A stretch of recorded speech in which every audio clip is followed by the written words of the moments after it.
escenario. Ahí, ¡A la lona! Realmente nos enseña escuela, Mister. Bravo. ¡Ya la tiene! ¡A la lona! Una muchacha mexicana de apenas 23 años, hija de la frontera más golpeada de México, se paró sola en medio de un cuadrilátero a defender el honor que ningún hombre había podido defender por ella. La estadounidense había llegado a Ciudad Juárez con una sola misión, y esa misión era arrancarle a México un cinturón que llevaba grabado, en letras doradas, el nombre de nuestra patria. Llegó confiada, llegó sonriente. Llegó pensando que, igual que tantas extranjeras antes que ella, regresaría a su país con un trofeo robado a costa del sudor de una mexicana. Pero esa noche, frente a 9,000 almas que cantaban el himno con la garganta abierta, frente a una afición que sabía que el boxeo no es un deporte, es una religión, frente a una bandera tricolor que ondeaba en cada esquina del gimnasio Josué Neri Santos, esa estadounidense iba a aprender una lección que jamás olvidaría. Iba a aprender que cuando una mexicana se planta a pelear por su gente, por su tierra, por la frontera donde nació, no hay americana, no hay europea, no hay sudamericana que la pueda detener. Lo que pasó esa noche del 10 de febrero de 2018 fue una de las exhibiciones más brutales y más patrióticas que ha dado jamás el boxeo femenil mexicano. Y lo que vas a ver hoy es el relato completo, asalto por asalto, golpe por golpe, lágrima por lágrima, de cómo Diana Laura La Bonita Fernández hizo justicia por México sobre la lona de Ciudad Juárez. Quédate hasta el final, porque el desenlace de esta historia te va a poner la piel chinita. Antes de meternos al combate, tienes que entender una cosa. Tienes que entender qué significa ser boxeadora en México. No es como en otros países, donde el boxeo es un pasatiempo, un negocio, una manera más de ganarse la vida. En México el boxeo es sangre, es herencia, es la única patria portátil que tenemos cuando nos vamos a pelear lejos de casa. Cada vez que un mexicano sube al ring, no sube solo. Suben con él los millones de hombres y mujeres de este país que se levantan todos los días a romperse el lomo por una vida digna. Suben con él los abuelos que cruzaron la frontera buscando trabajo. Suben con él los niños que entrenan en gimnasios polvorientos del barrio con guantes prestados. Sube con él toda la historia de un pueblo que, cuando todo le ha sido arrebatado, se ha quedado al menos con la dignidad de saber pelear. Por eso cuando un boxeador mexicano gana, no gana él, gana México entero. Y por eso cuando un boxeador mexicano pierde, perdemos todos. El boxeo en este país no es deporte, es identidad, es geografía emocional, es el último cordón umbilical que nos une con esa imagen de hombres bravos como Julio César Chávez,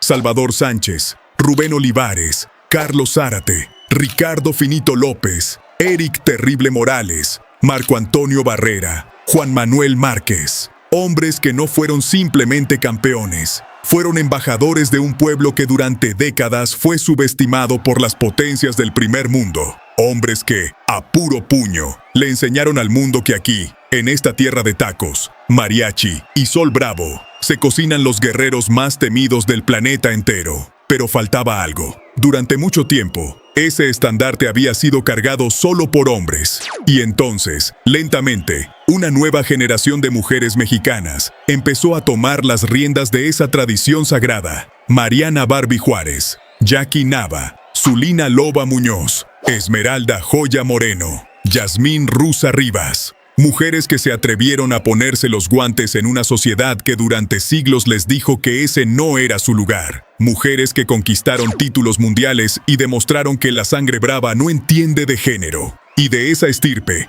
de esa nueva generación de mujeres guerreras, surgió la protagonista de la historia que hoy te voy a contar.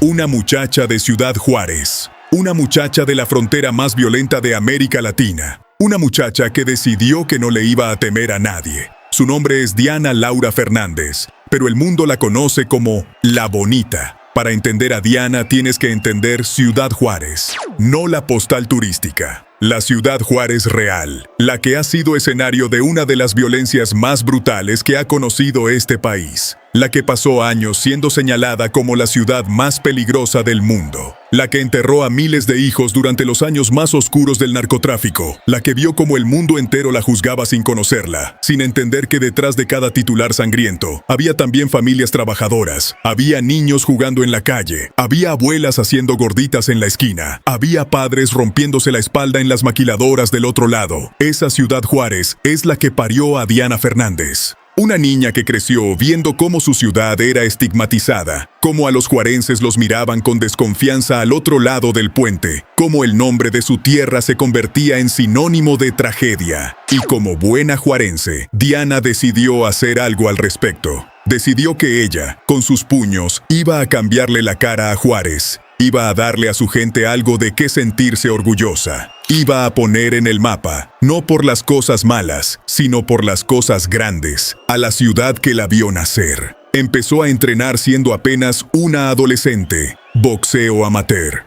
combates pequeños, trabajo silencioso. Y muy pronto, los entrenadores experimentados de la zona se dieron cuenta de que esta muchacha tenía algo distinto. No era solo técnica, no era solo velocidad. Era hambre. Era esa hambre que solamente conocen los que han visto pasar el dolor de cerca. Esa hambre que solo tienen los hijos de las ciudades olvidadas. Diana subía al gimnasio todos los días con la misma intensidad con la que un soldado va a la guerra. No entrenaba para perder peso, no entrenaba para tener buen físico, no entrenaba como hobby. Entrenaba como si en cada saco de arena estuviera la cara de quienes habían humillado a su ciudad, de quienes habían lastimado a su gente, de quienes habían dicho que en Juárez no podían hacer nada bueno. Y así, con esa furia disciplinada, fue trepando peldaño tras peldaño en el escalafón profesional. Para principios de 2018, Diana ya había peleado 17 veces como profesional y había ganado 17 combates. Solo había caído una vez, y esa caída no había sido en cualquier pelea. Había sido en disputa por un título mundial supermosca de la Federación Internacional de Boxeo, contra una de las mejores boxeadoras argentinas de la historia, Débora Gurisa Dionisius, en pleno territorio enemigo. En Buenos Aires, en agosto de 2017, Diana había ido a la Argentina sola, casi sin equipo, casi sin promotor, a meterle pelea a una campeona mundial en su propia casa. Y aunque perdió esa noche, perdió con la frente en alto, perdió peleando hasta el último segundo, perdió como pierden las grandes guerreras. Esa derrota no la quebró. Al contrario, la hizo más fuerte. Regresó a Juárez con la promesa silenciosa de que la próxima vez que tuviera enfrente un cinturón importante, no iba a haber poder humano que se lo arrancara de las manos. Y entonces, 6 meses después, le llegó la oportunidad que estaba esperando. Una pelea en su propia casa. Una pelea por el cinturón latino del Consejo Mundial de Boxeo en peso supermosca. Una pelea contra una rival peligrosísima, venida directamente del país que tantas veces nos ha mirado por encima del hombro, los Estados Unidos. Y aquí es donde entra el otro personaje de esta historia, porque toda gran épica necesita una antagonista a la altura. Y Diana Fernández no iba a enfrentarse a una principiante, no iba a enfrentarse a una novata que viniera a hacer turismo. Diana iba a enfrentarse a una boxeadora de carrera larga, de oficio comprobado, de récord lleno de batallas internacionales. Una mujer que se había forjado en el durísimo circuito profesional estadounidense y que había peleado prácticamente en todos los rincones del planeta. Su nombre era Noemí Bosques. La conocían en los gimnasios de Florida como Nono Bosques y también como La Rebelde. Tenía 34 años, 11 más que Diana. Era de St. Petersburg, Florida, de raíces puertorriqueñas, y se había construido una reputación particular en el boxeo femenil mundial. No era una campeona unificada, no era la número 1 del mundo, pero era algo quizás más peligroso. Era una boxeadora curtida que se manejaba a sí misma, que aceptaba peleas en cualquier país, contra cualquier rival, en cualquier estadio. Y que tenía la astucia de la veterana que ya lo había visto todo. Bosques se había enfrentado a nombres temibles. Había peleado contra la estadounidense Heather Hardy. Había peleado contra la propia Mariana Barbie Juárez en territorio mexicano. Había peleado contra Cali Reyes, contra Suzy Ramadán, contra Yasmín Rivas. Había viajado hasta Nueva Zelanda, hasta Europa, hasta donde fuera necesario para mantenerse activa en el ring. Su récord podría no impresionar a primera vista, porque tenía más derrotas de las que tiene la clásica campeona invicta. Pero ese récord engañaba. Cada una de sus derrotas había sido contra peleadoras de élite mundial, y cada una de sus victorias estaba ahí para recordarle al mundo que con Bosques nadie podía confiarse. Era el tipo de rival más peligrosa que existe en el boxeo. La boxeadora que llega a tu casa a quitarte lo que es tuyo, sin presión, sin miedo, sin nada que perder, porque ya estuvo en escenarios mucho más adversos que el tuyo. Y por si fuera poco, en sus propias palabras, en una entrevista que dio en 2016, Bosques se describía como una guerrera independiente, como una mujer que se promovía a sí misma, que conseguía sus propias peleas, que aceptaba los desafíos que ningún otro promotor quería darle. En sus palabras, ella tomaba todas las grandes oportunidades, aunque no todas terminaran en victoria, porque al menos así peleaba en los grandes escenarios. Y eso, amigo mío, eso es exactamente el perfil más peligroso que un boxeador puede enfrentar. Porque cuando una rival no le tiene miedo a perder, está dispuesta a hacer cualquier cosa para ganar. Bosques venía a Juárez sin presión. Venía sabiendo que si caía no le iban a quitar nada, porque no llegaba como campeona, llegaba como retadora extranjera, y venía con una idea muy clara metida en la cabeza: arruinarle la noche a la juarense, aguarle el regreso a casa, robarle, frente a su propia gente, el cinturón que le habían prometido a Diana como redención por la derrota argentina. La estadounidense llegó al pesaje con esa sonrisa serena que tienen las que ya pelearon 1000 batallas. Llegó con esa mirada de quien no le tiene miedo a nada. Llegó hablando con la prensa local con la confianza de quien sabe que en el boxeo todo puede pasar, y de que un golpe certero, en el momento certero, puede silenciar a 9000 personas. Bosques venía a hacerle daño a Diana, y Diana lo sabía. Pero lo que Bosques no terminaba de entender, lo que las extranjeras nunca terminan de entender cuando vienen a pelear a México, es que aquí no se pelea solo contra una boxeadora. Aquí se pelea contra una nación entera. Cuando una mexicana sube al ring en su propia tierra, no sube sola. Suben con ella todos los héroes y heroínas del boxeo nacional. Suben con ella las generaciones de mujeres que durante décadas fueron menospreciadas en este deporte. Suben con ella los entrenadores que la formaron. Suben con ella su familia, su barrio, su ciudad, su frontera.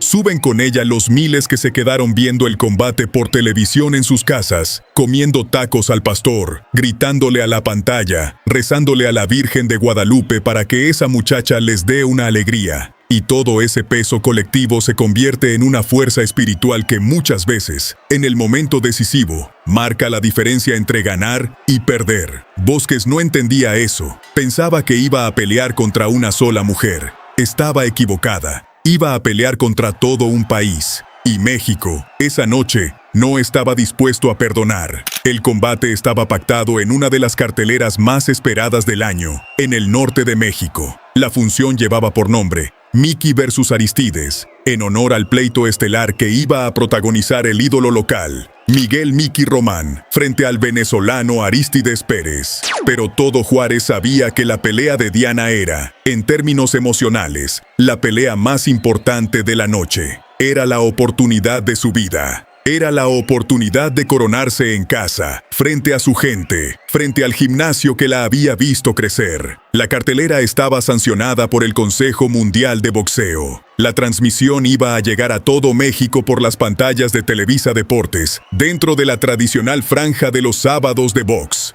Y el premio que estaba en juego era el cinturón latino femenil Super Mosca del Consejo Mundial de Boxeo. Un cinturón que estaba vacante. Un cinturón que llevaba en sí mismo el nombre y el orgullo de toda Latinoamérica, pero que iba a ser disputado en suelo mexicano. Si Diana ganaba, no solo se convertiría en campeona regional, se convertiría en abanderada del boxeo femenil latinoamericano. Tendría una llave directa hacia las grandes peleas mundialistas. Pondría su nombre y el de su ciudad en las primeras planas de toda la prensa especializada. Si perdía, en cambio, todo se derrumbaría. La derrota argentina del año anterior se sumaría a una nueva caída. Y esta vez, en su propia casa, frente a su propia gente. La carrera de la Bonita podía partirse en dos esa noche. Era todo o nada. Era ahora o nunca. Esa misma semana, en una entrevista con la prensa, Diana había declarado: con esa serenidad que tienen los que saben lo que están haciendo, que ella estaba segura de que el título se quedaba en Ciudad Juárez. Lo dijo sin arrogancia, lo dijo sin gritar, lo dijo con la calma del soldado que ya hizo las paces con el destino y solo espera la hora de cumplirlo. Sentía un compromiso enorme con su gente, decía Diana. No pensaba fallarles. La afición juarense la había acompañado en todos sus combates. Le había dado fuerza en los momentos difíciles y ella iba a devolverle ese cariño con la única moneda que conoce un boxeador: la victoria. Sus entrenadores, los hermanos Ayala, conocidos en el medio como los Bigotes, habían diseñado un plan de combate específico para Bosques. Sabían que la estadounidense era astuta, que conocía todos los trucos, que iba a tratar de engañarla con experiencia, que iba a usar su veteranía para descontrolar a la juarense. La instrucción era clara: paciencia, presión inteligente, trabajo al cuerpo, no caer en el morbo de buscar el knockout temprano, dejar que el combate fluyera, romperle la voluntad asalto tras asalto a la gringa. Diana había seguido al pie de la letra cada instrucción durante el campamento. Había entrenado en altitud en la Ciudad de México, una práctica que ya formaba parte de su preparación habitual. Había hecho sparring con boxeadores hombres más pesados para acostumbrar el cuerpo a recibir y devolver impactos contundentes. Había llegado al pesaje en su peso ideal, 113 libras, mismo peso que su rival, en perfectas condiciones físicas. Estaba lista, solo faltaba que sonara la primera campana. Llegó la noche, llegó el sábado 10 de febrero, y Ciudad Juárez se vistió de fiesta. Desde temprano, las calles que rodean al gimnasio municipal Josué Neri Santos empezaron a llenarse de gente. Familias enteras llegaban con la camiseta tricolor puesta. Niños pequeños venían con guantes de boxeo de juguete, soñando con ser, algún día, como la Bonita. Vendedores ambulantes ofrecían tortas, refrescos, dulces típicos. Las banderas mexicanas ondeaban en las afueras del estadio. Adentro, los 9,000 aficionados que llenaron las gradas ya empezaban a calentar la atmósfera mucho antes de que comenzara el combate principal. Cantaban, coreaban, hacían la ola. El ambiente era eléctrico, pesado, tenso. Esa mezcla particular del boxeo mexicano, que solo entiendes cuando has estado en una función en vivo. Cuando subieron al ring las primeras peleas de la cartelera, ya se podía sentir que algo grande iba a pasar esa noche. Carlos Rancherito Ramírez noqueó a Moisés Ganso Adame. Lindolfo Delgado liquidó por la vía rápida a Héctor Tizoc Mendoza. Marcos Papitas González se impuso por la vía del nocaut técnico. Valentín Picoco León, hijo, destrozó a Edgar Chololo Martínez en 3 asaltos. La afición estaba prendida. Y entonces llegó el momento. La iluminación bajó. Los reflectores empezaron a barrer el techo. La voz del anunciador retumbó por todo el gimnasio. Damas y caballeros, en este momento, en el ring central del gimnasio municipal Josué Neri Santos, se va a disputar el cinturón latino femenil Supermosca del Consejo Mundial de Boxeo. 10 asaltos a 2 minutos y 9,000 personas se pusieron de pie. La primera en caminar hacia el ring fue Noemí Bosques. La estadounidense apareció por el pasillo principal, con su atuendo de combate, escoltada por su pequeño equipo. La afición juarense, fiel a la tradición, no la recibió con hostilidad excesiva, pero tampoco con cariño. Le tocó esa atmósfera helada, indiferente, ligeramente burlona, que reciben las extranjeras que vienen a pelear a México. Algunos abucheos sueltos, algunos silbidos, pero Bosques caminaba sin inmutarse. Caminaba con esa cara dura del boxeador que ya peleó en 100 escenarios distintos, que ya escuchó miles de abucheos en idiomas que no entiende, que ya aprendió a transformar el rechazo del público en combustible. Subió al cuadrilátero, se persignó, recorrió las cuerdas, levantó los puños, miró hacia las gradas con esa mirada provocadora de quien no ha venido a hacer amigos. Y entonces, cuando el silencio se asentó, las luces se reorientaron hacia el otro extremo del pasillo. Y por ese pasillo, con paso lento, con cara de fiera, con los ojos clavados en el frente, apareció ella, Diana La Bonita Fernández. La música mexicana retumbó por todas las bocinas del gimnasio, y 9,000 gargantas estallaron en un solo grito. Mexicana, mexicana, mexicana. Las gradas se sacudieron, las banderas tricolor se agitaron en el aire. Diana caminó por el pasillo seguida de su córner. los hermanos Ayala marcando el paso, su entrenador principal poniéndole la mano en la espalda, susurrándole instrucciones en el último tramo, recordándole quién era, de dónde venía, por quién peleaba. Diana subió al ring con la solemnidad de quien sabe que está a punto de cambiar su vida para siempre.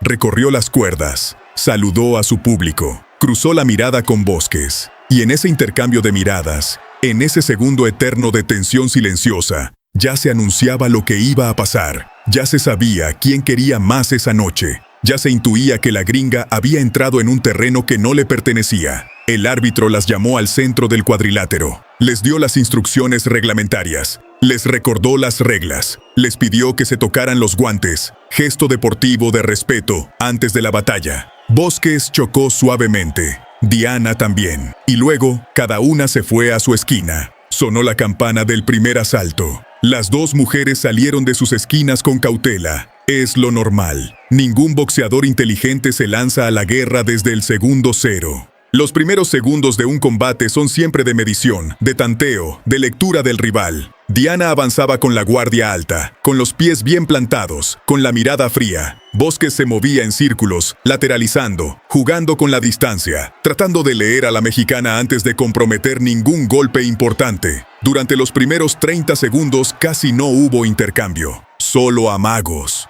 solo pasos, solo silenciosa preparación.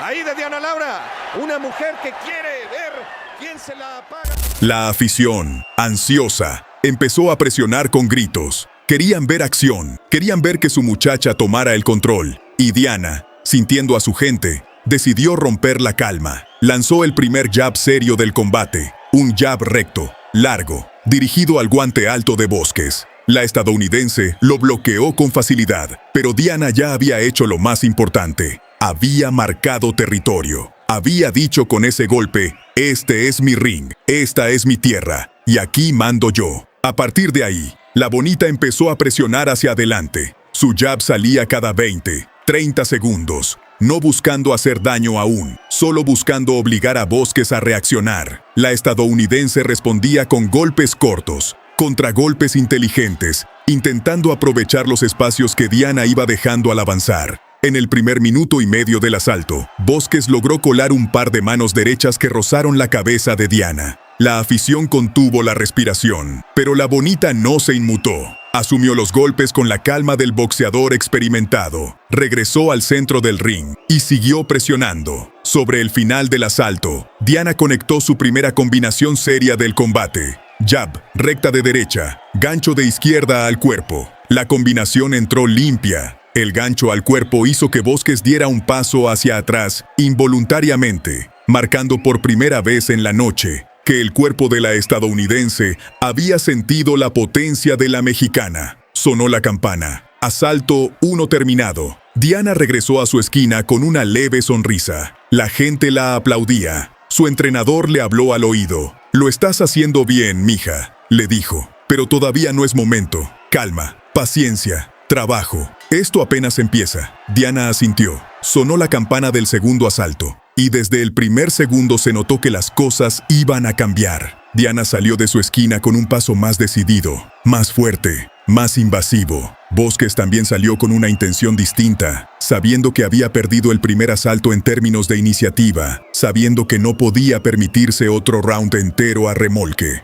La estadounidense intentó adelantarse con una recta de derecha apenas comenzar el round, pero Diana la leyó con anticipación. Dio un pequeño paso lateral y respondió con un contragolpe de izquierda que pegó de lleno en la mejilla de Bosques. La gringa tambaleó un instante. La afición rugió. Diana, sintiendo la sangre, no se detuvo. Acortó la distancia inmediatamente, presionando, soltando combinaciones cortas, buscando los huecos en la guardia de Bosques. Conectó un gancho al cuerpo, conectó otra recta arriba, y entonces, hacia el minuto y medio del asalto, llegó el momento que cambió la noche. Diana Fernández soltó una combinación demoledora. Jab, recta, gancho, gancho. La cuarta mano fue un gancho de izquierda corto, perfecto, exquisito en términos técnicos.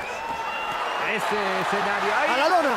Sí, señor. Aterrizó justo en el costado del mentón de Bosques. La estadounidense no lo vio venir. Sus piernas fallaron. sus brazos cayeron, y Noemí Bosques, la veterana que había peleado en medio mundo, la peleadora que había compartido ring con figuras como Heather Hardy y Mariana Juárez, se desplomó sobre la lona del gimnasio Josué Neri Santos. Cayó, y cuando cayó, Ciudad Juárez entera explotó. Fue como si una bomba hubiera estallado dentro del gimnasio. 9,000 personas saltaron al aire. Las banderas tricolor se agitaron como nunca. Los gritos de mexicana, mexicana, mexicana, se convirtieron en un solo rugido continuo. Y en medio de ese caos, Diana caminó tranquila hacia su esquina neutral, exactamente como le habían enseñado, sin perder la cabeza, sin festejar prematuramente, sin dejarse llevar por la euforia. El árbitro corrió hacia Bosques, comenzó la cuenta. La estadounidense, con la dignidad del boxeador que nunca se rinde, levantó la mirada, apoyó las manos en la lona, juntó fuerza y empezó a incorporarse. Bosques estaba ya sobre las rodillas. 8. Logró ponerse de pie, tambaleante pero de pie. El árbitro la miró fijamente, le hizo las preguntas reglamentarias. Bosques asintió. Quería seguir, quería pelear. Era una guerrera. Eso nadie se lo iba a negar. El árbitro le permitió continuar, y la pelea se reanudó. Diana, perfectamente disciplinada, no se lanzó como loca a buscar el knockout. Sus entrenadores le habían dicho que con Bosques nunca había que confiarse, que la estadounidense tenía oficio para sobrevivir caídas, para defenderse herida, para esperar el contragolpe del rival que se confía. Diana respetó esa instrucción al pie de la letra. Avanzó con calma, soltó 2 o 3 combinaciones más, pero sin perder la guardia, sin dejarse exponer. Bosques, todavía tocada, logró sobrevivir el resto del asalto a pura experiencia, agarrándose en clinches, esquivando con movimientos defensivos, comiendo el reloj. Cuando sonó la campana del segundo asalto, Bosques regresó a su esquina con paso pesado. Diana regresó a la suya con la mirada encendida. La afición no se sentaba. Sabían que la pelea ya había cambiado para siempre. Sabían que esa caída había marcado el destino del combate. En su esquina, los entrenadores le hablaron a Diana con una sola consigna: paciencia, paciencia, paciencia. Le recordaron que faltaban 8 asaltos, que Bosques estaba lastimada pero no terminada, que las veteranas son las más peligrosas cuando están heridas, porque tienen 1000 trucos para sobrevivir, que no había que ir a buscarla con desesperación, sino dejar que ella misma se desgastara en el intento de regresar al combate. Diana, jadeante, asintió, tomó agua, se enjuagó la boca, se preparó para el asalto siguiente. Sonó la campana del tercer asalto. Bosques salió de su esquina con una mezcla de orgullo herido y veteranía calculada. Sabía que tenía que hacer algo. Sabía que si dejaba pasar otro asalto sin responder, la pelea se le iba para siempre. Así que decidió jugársela. Apenas empezó el round, la estadounidense se lanzó hacia adelante con un par de combinaciones largas, intentando sorprender a Diana, intentando hacerle saber que no había venido a Juárez a rendirse al primer revés. La norteamericana en negro y oro con las calcetas. Las combinaciones tenían intención, tenían rabia, tenían oficio. Diana las recibió con la guardia alta, soportó el embate inicial y luego respondió con su propio repertorio. Durante los primeros 60 segundos del tercer asalto, hubo un intercambio brutal en el centro del ring. Las dos mujeres se trenzaron, soltando golpes simultáneos, sin dar un paso atrás. La afición estaba enloquecida. Era el tipo de intercambio que define a las grandes peleas. Era el tipo de momento por el que uno paga la entrada al boxeo. Las dos peleadoras sacaron lo mejor que tenían. Las dos sabían que ese minuto definía la psicología del resto del combate. Si Bosques se salía mejor, recuperaba la fe, recuperaba la posición, recuperaba la posibilidad real de ganar. Si Diana mantenía el control, le daba una sentencia psicológica devastadora a su rival. Y ahí, en ese intercambio, Diana volvió a demostrar quién mandaba esa noche. La bonita conectó una recta de derecha durísima, que enderezó la cabeza de Bosques. Conectó otro gancho al cuerpo, que hizo a la estadounidense soltar un quejido audible. Conectó un uppercut por dentro, que rozó el mentón de la gringa. Bosques, una vez más, tuvo que retroceder, tuvo que clinchar, tuvo que buscar la manera de cortar el ritmo de la mexicana. Lo logró por momentos, agarrándose al cuerpo de Diana, obligando al árbitro a separarlas. Pero cada vez que el árbitro las soltaba, Diana volvía a la carga. La presión era constante, asfixiante, demoledora. Sobre los últimos 30 segundos del asalto, Bosques apostó por una última jugada. Trató de soltar una recta sorpresiva, una mano en blanco, esperando que Diana se confiara y bajara la guardia. Pero la bonita, fiel al plan trazado por sus entrenadores, no se confió ni un instante. Esquivó la recta con un sutil movimiento de cabeza y respondió con una combinación al cuerpo que hizo a Bosques doblarse parcialmente. Sonó la campana. Tercer asalto. Otro round claro para Diana. La afición estaba encendida. Empezaba a sentir, en el aire mismo del gimnasio, que esa noche iba a haber coronación. En la esquina, los bigotes le repitieron la misma instrucción, como un mantra. Paciencia, paciencia, paciencia. Le mostraron a Diana cómo Bosques estaba empezando a respirar más fuerte, cómo bajaba más los brazos al regresar a su esquina, cómo su lenguaje corporal empezaba a delatarla. La pelea avanzaba exactamente en la dirección en la que ellos habían planeado. Le pidieron a Diana que ahora, en el cuarto asalto, comenzara a invertir más golpes al cuerpo, que castigara los costados de la estadounidense, que las costillas, el hígado, el plexo solar, son los grandes traidores del boxeador veterano. Cuando el cuerpo se rompe, las piernas se van, y cuando las piernas se van, ningún oficio salva. Sonó la campana del cuarto asalto, y Diana, fiel a la nueva instrucción, comenzó a trabajar el cuerpo de Bosques con una sistematicidad casi quirúrgica. Cada vez que se acercaba a la distancia de combate, soltaba un gancho corto al hígado. Cada vez que Bosques intentaba clinchar, Diana se las arreglaba para meter 2 o 3 golpes cortos a las costillas antes de que el árbitro las separara. Cada vez que la estadounidense se cubría arriba, Diana bajaba la mano y castigaba el costado. Era una estrategia inteligente, paciente, cruel en el mejor sentido del boxeo. Bosques se daba cuenta de lo que estaba pasando, pero no podía detenerlo. Su cuerpo empezaba a resentir el castigo acumulado. Cada golpe al cuerpo le robaba un pedazo de aire. Cada golpe al hígado le robaba un pedazo de fuerza. Cada gancho a las costillas la acercaba un paso más al colapso. Y mientras Diana trabajaba por abajo, también aprovechaba para soltar manos arriba cuando la estadounidense se desconcentraba intentando proteger el cuerpo. Era un combate de pinzas. Era un combate diseñado para romper a la rival lentamente, sin prisa, sin riesgos innecesarios. Buena la combinación también de Ana Laura. Se llevó uno, sí, claro.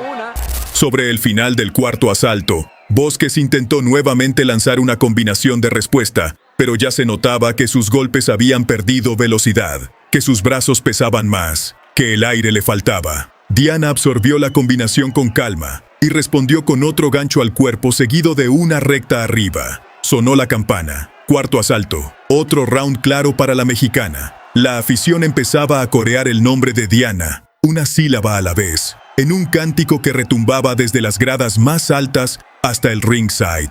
Diana subía a su esquina con la sensación de que el destino estaba siendo escrito esa noche, golpe a golpe, según el guión que ella había soñado. El quinto asalto fue, quizás, el más táctico de todos. Bosques sabía que estaba perdiendo cómodamente y necesitaba hacer algo distinto. Decidió cambiar el plan. Salió de su esquina más reservada, más cerrada, más defensiva. Su intención era clara: aguantar el quinto y el sexto, dejar que Diana se cansara empujando y buscar una oportunidad puntual hacia los asaltos finales. Es una estrategia clásica del veterano que ya está perdiendo. Apostar todo a que el más joven se canse mentalmente, se confíe, baje los brazos en algún momento y se exponga a un golpe definitivo de contragolpe. Diana se dio cuenta inmediatamente de lo que Bosques estaba intentando hacer y respondió con su propia inteligencia táctica. En lugar de presionar a lo loco, cosa que la habría desgastado, Diana decidió mantener la presión pero conservando energía. Trabajó con jab, jab, jab. Movía los pies, mantenía la distancia justa, soltaba la mano poderosa solo cuando tenía un blanco claro. Aprovechaba cada oportunidad para meter ganchos al cuerpo y luego salía sin comprometerse. Era boxeo puro, boxeo de élite, boxeo del que pocos saben hacer. Toda la fuerza a sus golpes realmente nos enseña escuela, Mister, la bonita. Bosques aguantó relativamente bien el quinto asalto en términos de daño recibido, pero perdió el round igual, porque no logró conectar nada significativo. Cuando sonó la campana, la Bonita regresaba a su esquina con la respiración todavía controlada, mientras que Bosques regresaba ya con la mirada fija en algún punto perdido del techo. Esa mirada que tienen los boxeadores cuando empiezan a calcular en silencio cuánto les queda por aguantar. 5 asaltos disputados, 5 asaltos para Diana. La pelea, en términos puntuales, ya estaba virtualmente sentenciada en las tarjetas. Pero el boxeo nunca se gana en los puntos cuando puedes ganarlo dentro de la distancia. Y los entrenadores de Diana lo sabían. Le pidieron que intensificara, que pusiera presión real, que empezara a buscar el momento decisivo. Le recordaron que faltaban 5 asaltos todavía y que todo podía pasar en el boxeo si no se cierra el negocio cuando se tiene la oportunidad. Sonó la campana del 6º asalto y Diana subió la intensidad. Salió de su esquina con paso firme, con las manos altas, con la mirada clavada en Bosques. Acortó la distancia rápidamente. Soltó una combinación de 4 golpes apenas iniciar el asalto. La combinación entró completa. Bosques, sorprendida por el ritmo creciente, intentó replegarse a las cuerdas. Mal cálculo. Diana la siguió hasta las cuerdas y allí, en ese rincón del ring, la castigó con una serie de manos al cuerpo y a la cabeza que hizo que el árbitro se acercara a observar de cerca. Bosques resistió el ataque agarrándose a la guardia alta, cubriéndose como podía, esperando que Diana se cansara. Pero Diana no se cansaba. Soltó una mano, soltó otra, soltó otra. Bosques bajó los brazos por una fracción de segundo, y Diana aprovechó para meter una recta al rostro que le sacudió la cabeza. Y a resaltar también que la rebelde aguanta y en serio.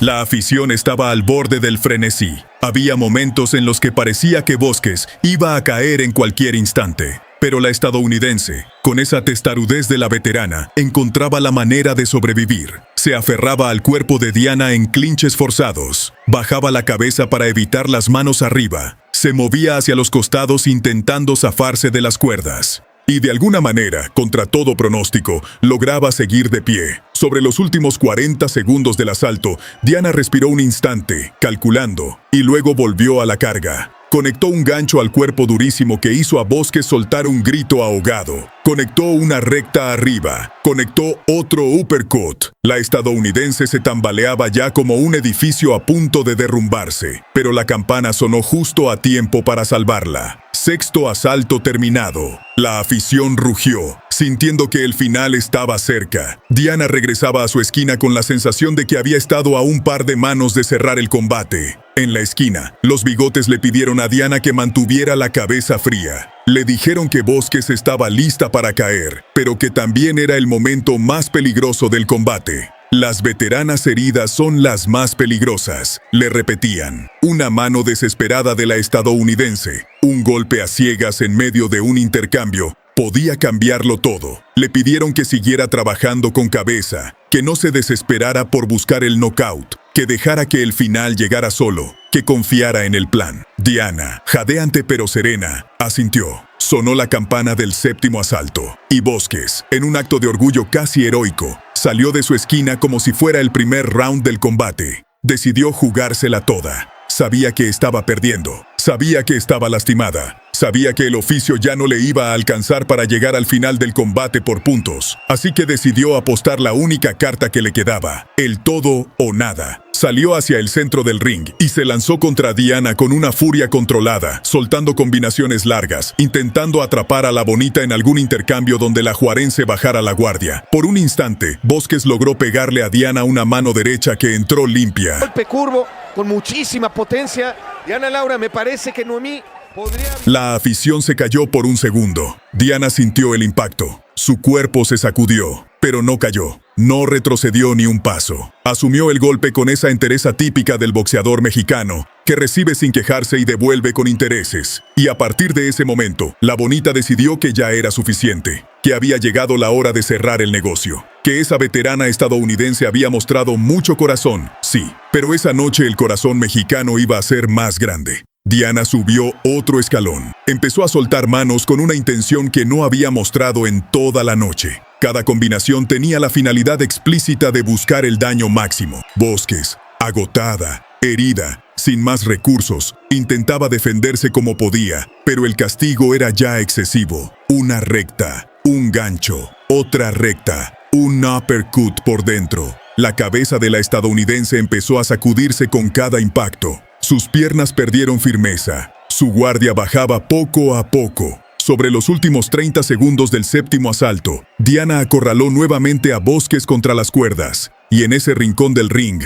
la castigó con una serie de manos al rostro que hicieron al árbitro mirar muy de cerca el combate. Bosques aguantó por puro instinto, por puro orgullo, por esa cosa misteriosa que mantiene de pie a los boxeadores cuando ya no queda nada más. Y entonces sonó la campana. Séptimo asalto terminado. Pero todos en el gimnasio sabían que el siguiente asalto, el octavo, iba a ser el último. La pregunta no era ya si Diana iba a ganar. La pregunta era cuándo, cómo y de qué manera dramática se iba a producir el desenlace. Diana regresó a su esquina caminando con paso lento, controlando la respiración, tratando de almacenar oxígeno para lo que se venía. Sus entrenadores, los bigotes, ya tenían las palabras listas. Se las dijeron al oído, en ese tono bajo y ronco que se reservan para los momentos decisivos. «Mija», le dijeron, está lista para caer. Pero no quiero que vayas a buscarla como loca. Quiero que la trabajes con calma. Quiero que cuando veas el momento,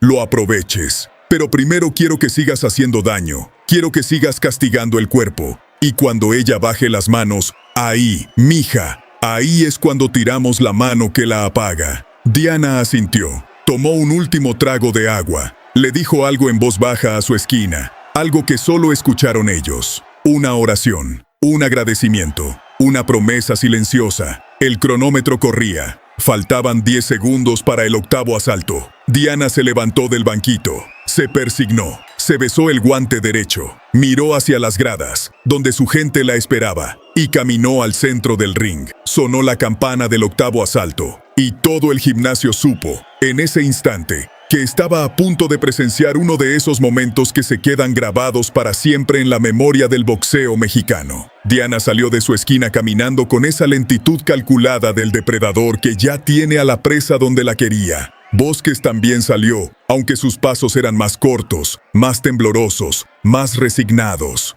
La estadounidense había peleado con un valor inmenso, pero ya su cuerpo estaba exhausto. Sus brazos pesaban como concreto. Su respiración era irregular. Sus ojos miraban a Diana con esa mezcla de miedo y aceptación que solo conocen los que han llegado al final de su capacidad física. Las dos mujeres se encontraron en el centro del cuadrilátero, y desde el primer segundo, Diana tomó el control absoluto del round. Lanzó un jab, otro más. El jab de la bonita era ya un proyectil dirigido. Bosques intentaba esquivar moviendo la cabeza, pero sus reflejos estaban apagados. Cada jab encontraba el blanco. La afición empezó a corear de nuevo el nombre de Diana, esta vez con un volumen ensordecedor.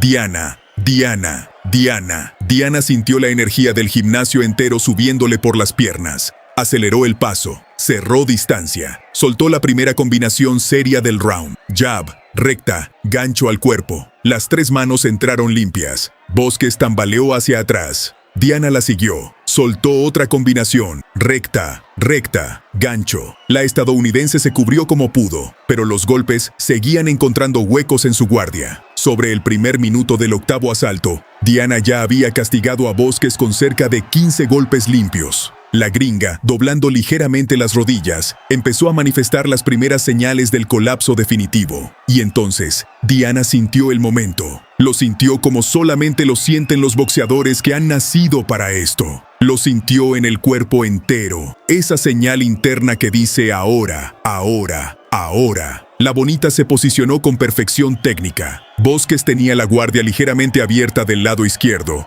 intentando proteger las costillas castigadas. Diana fingió un golpe al cuerpo. Bosques bajó el codo para protegerse. Y en ese instante, en esa fracción de segundo, en ese segundo eterno donde se decide la vida deportiva de un boxeador, Diana Laura, la bonita Fernández, soltó la combinación de su vida. Insisto, se ha mostrado... ¡Oh! ¡Ya la tiene! ¡A la lona! Jab, recta de derecha, gancho de izquierda, gancho de derecha. Las 4 manos entraron en menos de un segundo. La cuarta, el último gancho de derecha, aterrizó perfecto, redondo, demoledor, justo en el costado de la mandíbula de Noemí Bosques. La estadounidense no la vio, no la sintió venir. Sus piernas ya quebradas por los 7 asaltos previos de castigo acumulado. Simplemente fallaron. Sus brazos cayeron a los costados. Sus ojos perdieron foco. Y Noemí Bosques se desplomó sobre la lona del gimnasio Josué Neri Santos. Cayó de espaldas. Cayó pesadamente. Cayó como caen los que ya no van a levantarse. Y Ciudad Juárez explotó. Pero esta vez, la explosión fue distinta a la del segundo asalto. Esta vez, fue una explosión de catarsis, de reivindicación, de justicia poética. 9,000 personas saltaron al aire al mismo tiempo. Las banderas tricolor se agitaron como nunca. Las bocinas del estadio se llenaron de gritos. Mexicana, mexicana, mexicana. Diana caminó hacia la esquina neutral, tal como le habían enseñado, y observó desde ahí, con los puños todavía levantados, lo que sucedía en el centro del ring. El árbitro corrió hacia Bosques. Comenzó la cuenta. Bosques logró ponerse de pie, tambaleante, pero los segundos que había usado para levantarse ya habían sido demasiados. El árbitro la observó de cerca. Le hizo las preguntas reglamentarias. Bosques intentó responder, pero sus palabras salían entrecortadas. El árbitro miró sus ojos, miró sus piernas, miró sus brazos, y entonces tomó la decisión que toda la afición esperaba. Cruzó los brazos en el aire. Detuvo el combate. Nocaut técnico para Diana La Bonita Fernández. Octavo asalto. 1 minuto y 57 segundos. La pelea había terminado. México había vencido. Y el cinturón latino femenil, supermosca del Consejo Mundial de Boxeo, se quedaba exactamente como Diana lo había prometido, en Ciudad Juárez. Esa noche, sobre la lona del gimnasio municipal Josué Neri Santos, una muchacha de 23 años escribió una de las páginas más memorables del boxeo femenil mexicano. Lo que vino después es ya leyenda viva, defensas exitosas, peleas mundialistas, viajes por toda Latinoamérica, derrotas dignas y victorias inolvidables. Un cinturón plata mundial conquistado en 2025 y hasta la visita de la primera presidenta de México en su propia ciudad para reconocerle su impacto en el boxeo femenil. Pero todo eso, toda esa carrera gloriosa que aún continúa, empezó esa noche fría de febrero de 2018, cuando una hija de la frontera más golpeada de México decidió que iba a defender el honor de su patria con sus propios puños, y le demostró al mundo entero que cuando una mexicana se planta a pelear por su gente, no hay americana, no hay extranjera, no hay rival sobre esta tierra que la pueda detener.